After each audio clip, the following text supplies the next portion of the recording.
Alô, meu irmão, seja muito bem-vindo a esse 31º dia da nossa mistagogia. Que você tenha uma santa terça-feira.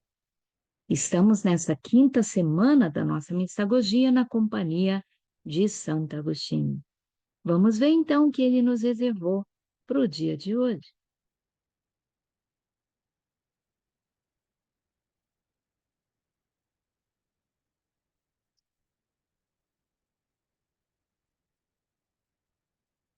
Trigésimo primeiro dia, verificando a identidade. Nossa, é muito linda a mensagem que Santo Agostinho quer passar hoje. Cuidado, que ela é bem sutil. Vamos prestar atenção. Santo Agostinho começa citando o Salmo 40. Ele colocou uma nova música na minha boca. E aí ele diz: se alguém perguntar quem está falando esse salmo, eu diria em uma única palavra: é Cristo. Cristo está falando que Deus colocou uma nova música na minha boca. Mas aí a gente fala assim, mas Jesus é a segunda pessoa da Santíssima Trindade? Ele é Deus? Então, como é agora ele fala que Deus colocou uma música nova na boca dele? Se ele, na verdade, sempre foi a palavra de Deus e sempre esteve acesso a essa música, ele nunca precisou se converter? Então, como é que Jesus está dizendo uma frase que dá a impressão de que antes ele não tinha acesso a Deus e agora ele está perto de Deus? Como acontece isso? Isso que Santo Agostinho vai nos explicar na nossa conversa de hoje. Como você sabe, irmão e irmãs, e como devemos dizer, Cristo às vezes fala em nome de nossa cabeça, ou seja, ele fala como se fôssemos nós falando. E às vezes ele fala de nós que somos os seus membros, que somos membros do seu corpo. Então, às vezes Jesus age como Deus e nós, os seus filhos, e às vezes ele age como se, na verdade, ele fosse meramente um de nós. Por que isso? Porque, na verdade, Jesus veio exatamente para isso, para assumir a nossa identidade. Quando ele pagou pelos nossos pecados na cruz, ele pagou pelos pecados que a Vânia tinha que pagar, que o Beto tinha que pagar, que o Edmar tinha que pagar, que a Margarida tinha que pagar. Então, na verdade, ele veio para se apresentar como o representante da Vânia, do Beto, da Margarida, do Edmar, da Luciana, da Marta e de tantos outros. Então, é com essa autoridade que ele fala em nosso nome, porque ele veio ser homem, em tudo igual a nós, para ter o direito de nos representar. Como Adão, o primeiro homem, representava a humanidade, Jesus, o novo Adão, é, na verdade, aquele que representa a todos nós. E por isso que, ao pagar na cruz pelos nossos pecados, ele quita esses pecados. Porque ele estava pagando não pelo pecado que ele cometeu, mas pelo que eu cometi. Então, ele quita a minha dívida e quita a sua. A identidade de Jesus é dupla, como se a gente fala hoje em dia de alguém que tem dupla nacionalidade. Jesus tem dupla nacionalidade, ele é cidadão do céu, mas também é da terra. Para sorte nossa, ele também é cidadão da terra. Então, Santo Agostinho vai rebater esse ponto na conversa de hoje, quando ele diz assim: quando ele disse, lá em Mateus 25, 35, eu estava com fome e você me deu de comida. Não era ele que estava com fome, mas um filho de Deus que estava. E quando um filho de Deus sentiu fome, ele, Jesus, sentiu fome nele. Então, ele não falou em nome de seus membros, mas ele falou em nome dos seus membros e não dele mesmo. Ele estava falando, representando a todo aquele que muitas vezes é deixado de lado quando nós não cumprimos a nossa missão de exercer a caridade. E quando ele disse para Paulo, lá em Atos 9:4, Saulo, Saulo, por que você me persegue? O cabeça do corpo, que é Cristo, gritou, mas ele gritou em nome dos seus membros. Não era a ele, Cristo, que Paulo estava perseguindo, mas aos cristãos. Mas, ao perseguir os cristãos, o próprio Cristo se sente perseguido, porque ele nos representa. No entanto, ele não disse: "Por que você persegue os meus membros?" Ele disse: "Por que você persegue a mim, Jesus." Então, a nossa dor é a dor de Cristo. Da mesma forma, a nossa alegria é a alegria de Cristo. Ele não se isola de nós, ele não se separa de nós. Ele, na verdade, entra na nossa dor e na nossa alegria e vibra conosco e se entusiasma conosco e sofre conosco toda vez que estamos sofrendo também. Se ele sofrer em nós, seremos coroados nele, porque se ele sofre em nós, ele absorve a nossa dor e ele vence essa dor e, ao vencer essa dor, nós nos tornamos vitoriosos em Cristo, porque ele compartilha conosco as suas vitórias. Ele venceu a morte pela ressurreição e, com isso, faz de todos nós capazes de alcançar a ressurreição também.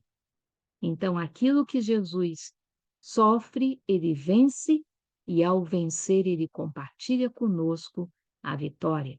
Esse é o amor de Cristo. O que pode ser comparado a isso? Agostinho pergunta. Essa é a razão pela qual ele diz: ele colocou uma nova música na minha boca, o Salmo 40, que Santo Agostinho começa essa pregação.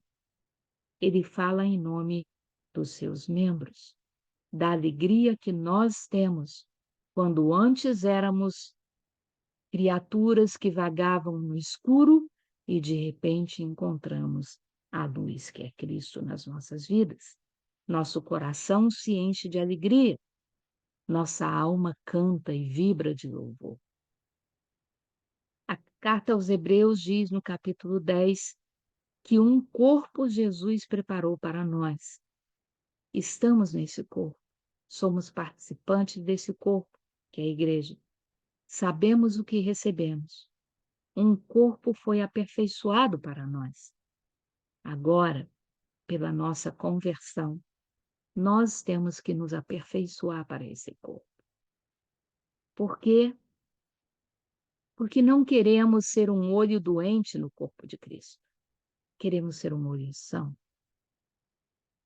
E o rancor, a preguiça, a vaidade, a luxúria nos fazem membros doentes no corpo de Cristo. Se somos membros do corpo de Cristo, temos que procurar ser nesse corpo o santo que Jesus sonha que nós sejamos. Então, vamos nos aperfeiçoar nesse corpo, para que sejamos uma igreja que ninguém possa criticar. Nós sabemos muito bem que quando um membro da igreja cai, aqueles que estão de fora vibram com isso e atiram pedra não na pessoa que caiu, mas na igreja inteira. Toda vez então que nós escorregamos, nós colocamos a igreja que é o corpo de Cristo, exposta a críticas, a piadinhas, a comparações, a negações. Se temos o corpo de Cristo, se temos o sangue de Cristo, temos que viver a vida nova que ele nos conquistou. Porque assim preservaremos o nome de Cristo. e preservaremos a Igreja de Cristo. Precisamos buscar viver a santidade nas nossas vidas. Para rezarmos, então, tal como Jesus assume a nossa identidade, nós temos que assumir a identidade de Cristo. Se me digo cristão, tenho que me comportar como Cristo. Um corpo foi aperfeiçoado para nós, sejamos nós aperfeiçoados para esse corpo.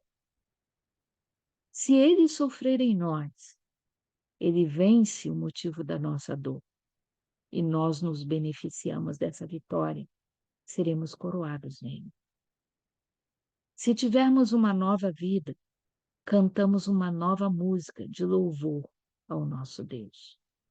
Não fiquemos apenas no entoar o canto, que esse canto possa brotar do íntimo do nosso ser, porque ele reflete não apenas palavras bonitas, mas reflete aquilo que estamos vivendo no nosso dia a dia.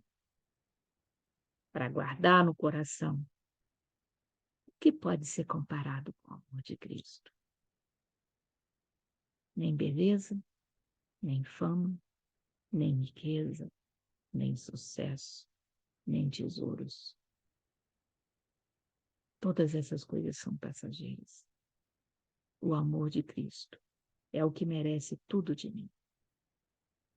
Para praticar, Deus nos amou tanto que se tornou um conosco e ele se tornou um de nós, humano em tudo, menos no pecado, para poder nos representar, assumir a nossa identidade com perfeição.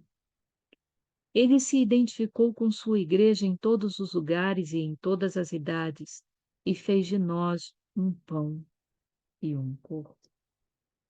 Nossos sofrimentos são sofrimentos dele. Nossas alegrias são alegrias dele. Seus sofrimentos também são os nossos? Ou seja, quando Cristo sofre, eu me sofro também? E quando ele sofre? Quando ele vê um irmão por quem ele morreu abandonado, injustiçado, desamparado, sofrendo, sozinho, isolado. As alegrias de Cristo também são as nossas alegrias? Quando alguém se converte, eu me alegro? Então eu faço essa conversão acontecer? Eu compartilho a minha fé, a minha mudança de vida, para estimular que outros também busquem Jesus? Sofremos e nos alegramos como Jesus quando ele andou como nós sobre a terra? Ou seja, se Jesus assume a nossa identidade, nós assumimos a identidade dele? Somos o reflexo do divino no meio dos homens, para que aqueles que não conhecem Deus possam encontrar-se com Deus através de nós? Tal como ele nos representa. Será que nós representamos bem a ele nesse mundo? Tomara que sim. Nos vemos amanhã, meu irmão, minha irmã. Fique com Deus.